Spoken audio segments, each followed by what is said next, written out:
भावनाओं को छूती एक लघु कहानी। लड़की से औरत तक। मेरी पढ़ाई पूरी होने से पहले ही मेरे घर वालों ने मेरी शादी तय कर दी। Vertical bar. जब मैंने बोला कि मैं और पढ़ना चाहती हूँ, माता पिता ने बोला, बेटा तेरे ससुराल वालों ने बोला है कि तुझे पढ़ाएंगे और अगर तू आगे जाके नौकरी करना चाहती है तो उन्हें कोई परेशानी नहीं है। एक सामान्य लड़की के जीवन का दर्शन उन अनेकों माँओं में जिन्होंने अपने जीवन के बहुमूल्य समय देकर हमारे समाज की रचना की है। इसके आगे वो निश्चिंत होकर शादी कर लेती है। उसके दिमाग में यही था कि उसके ससुराल वाले बहुत खुले विचारों के हैं।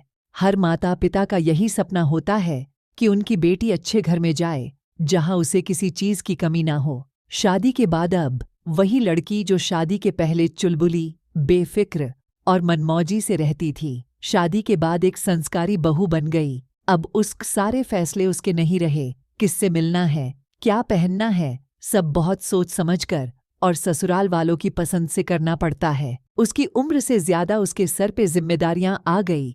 अचानक से आए इतने सारे बदलाव से वो घबरा गई और गलती करने पर ससुराल वालों की डांट और ताने बस सुन के रह जाती और बाथरूम या किचन में रो के अपना मन हल्का कर लेती थी। सपने तो दूर की बात है, जिम्मेदारियों के बीच में खुद के लिए भी समय निकलना मुश्किल था। सांस बोला करती थी कि तुम तो बहुत खुशकिस्मत हो, हमने तो बहुत कुछ झेला है जो आज कल की लड़कियां कभी सह नहीं सकती।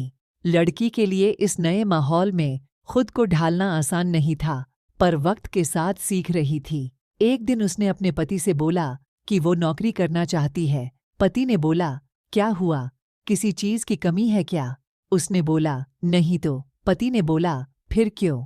क्योंकि मैं कुछ बनना चाहती हूँ। पति ने बोला, खरीदारी करनी है या पैसे चाहिए तो मुझसे बोलो, इसके लिए नौकरी करने की क्या जरूरत है। बात वही खत्म हो गई। कुछ दिनों में उसे पता चला कि वो माँ बनने वाली है। उसे समझ नहीं आ रहा था कि वो इतनी बड़ी जिम्मेदारी के लिए तैयार है या नहीं, क्योंकि अभी तो उसने नए माहौल में ढलना सीखा ही था। खुश थी कि माँ बनने वाली है, पर उसे ये भी पता था कि अब यही उसकी जिंदगी है, कि वह एक गृहिणी है। अब वह एक लड़की से औरत बन चुकी है। आज उसकी 1 साल की बेटी है। शायद वो अपनी बेटी के लिए ऐसी जिंदगी नहीं चाहेगी और उसके सारे सपने पूरे करेगी जो वो अपने लिए कभी पूरे ना कर पाई।